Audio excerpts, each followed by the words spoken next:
नाही, इथं जॉब विचारू शकतो कंपनीला. माझे मित्र मिलिंद धनवी यवतमाळवरून येऊन सकाळी आज त्यांना आम्ही जॉब विचारू शकतो.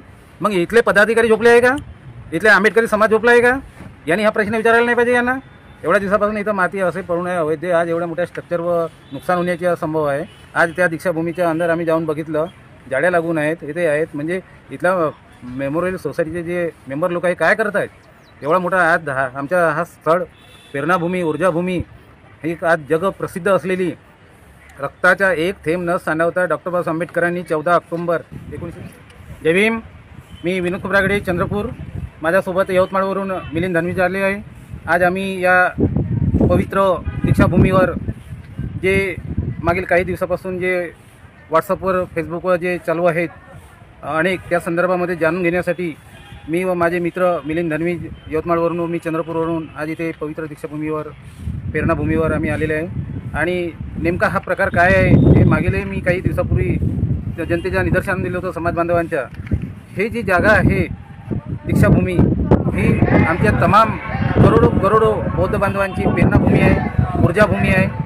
आणि अशी ही भूमी असताना इथे डॉक्टर बाबासाहेब आंबेडकरांनी 14 ऑक्टोबर 1956 रोजी जे दीक्षा दिली आहे जवळपास 5 ते 7 लाख अनुयायांना, आणि ह्या जागेसाठी जे वामनराव गुडबेलेजी यांनी जे अथक परिश्रम केले होते आणि अथक परिश्रम करून या जागेची निवड केली होती.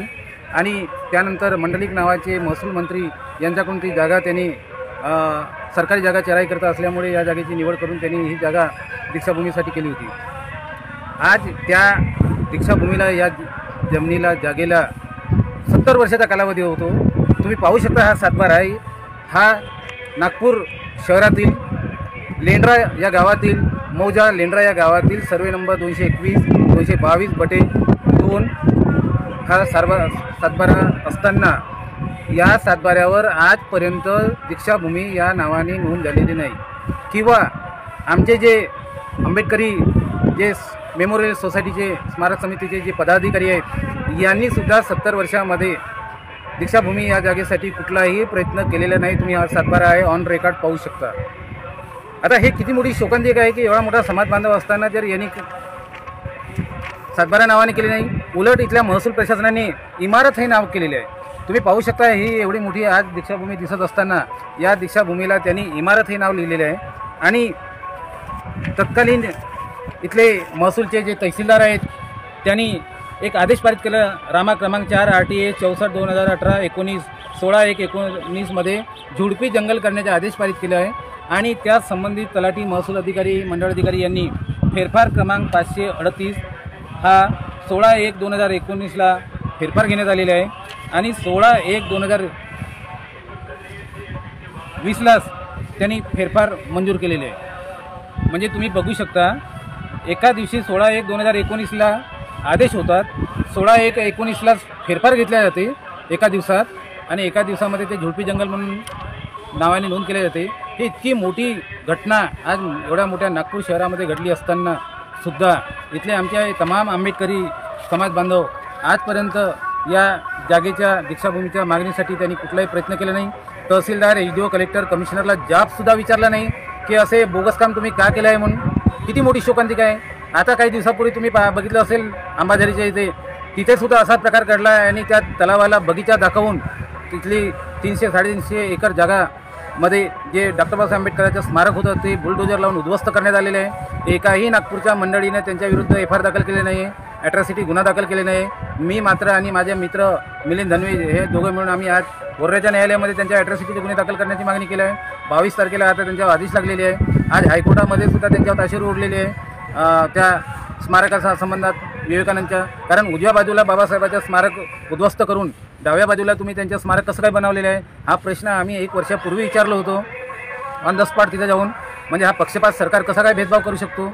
असं असताना आज एकीकडे आमच्या अंबाझरीचे ते म्हणजे जे स्मारक आहे बाबासाहेबांचं ते उद्ध्वस्त झालेलं आहे, आणि दुसरीकडे आज आम्ही आता इथे बघतो दीक्षाभूमीवर, आज आमची दीक्षाभूमी आमच्या नावानं नाही आहे, सातबारा नावानं नाही आहे. इथले मेमोरियल सोसायटीचे जे पदाधिकारी झोपले आहे का?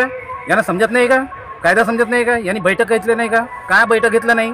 काय हा प्रश्न तहसीलदारला विचारला नाही? काय EDOला विचारलं नाही? काय कमिशनरवर विचारलं नाही?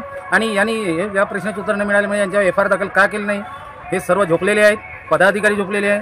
आता काही दिवसापूर्वी हे तुम्ही पाहू शकता, जे एक कंपनी आहेत, जे मी YFC कंपनी आणि BBG कंपनीतर्फे हे काही नागपूर येथील दीक्षाभूमीच्या परिसरातील जे पुनर्विकासचं काम सुरू आहे आणि हे तुम्ही पाहू शकता, हे सुद्धा टोटली अवैध काम सुरू आहे. कारण शासनाने यांच्या परमिशन हे घेतल्यानंतर यांचा जाहीरनामा लावला पाहिजे, यांच्या किती कोटेशन आहे हे करायला पाहिजे, किती महिन्यामध्ये करणार आहे ते करायला पाहिजे. कारण आता येणाऱ्या 14 ऑक्टोबरला पुन्हा आमच्या अनुयायांची गैरसोय होऊ नये याचीसुद्धा खबरदारी घ्यायला पाहिजे. जेव्हा आता आम्ही इथं येऊन बघितलं असता, हे जे माती तुम्ही बघू शकता, हे काम अवैध सुरू आहे. JCB लावून येते, एकदम दीक्षाभूमीच्या लागून आहे. जेव्हा मी त्या कॉन्ट्रॅक्टला फोन लावलं, विचारलं हा काय प्रकार चालू आहे, काय तुम्ही याच्यावर योजना केली नाही, असा आज मी आत्ता फोन लावून माझ्या मित्रासोबत मिलिंद धनविज आम्ही जे आलो, फोन लावून त्याला विचारलं कॉन्ट्रॅक्टरला, तर त्यांनी आता सांगितलं साहेब आम्ही 24 तासाच्या आत ही माती आम्ही हटवणार आहोत आणि इथे हे जे आता तुम्हाला दिसत आहे हे 2 दिवसांपूर्वी 24 तासानंतर तुम्हाला दिसणार नाही असं त्यांनी आश्वासन दिले आहे. म्हणजे शोकांतिका अशी आहे की मी चंद्रपूरहून येऊन त्यांना इथे जॉब विचारू शकतो कंपनीला. माझे मित्र मिलिंद धनविज यवतमाळवरून येऊन सकाळी आज त्यांना आम्ही जॉब विचारू शकतो. मग इथले पदाधिकारी झोपले आहे का, इथले आंबेडकरी समाज झोपला आहे का, यांनी हा प्रश्न विचारायला नाही पाहिजे यांना. एवढ्या दिवसापासून इथं माती असे पडून आहे अवैध, आज एवढ्या मोठ्या स्ट्रक्चर व नुकसान होण्याची संभव आहे.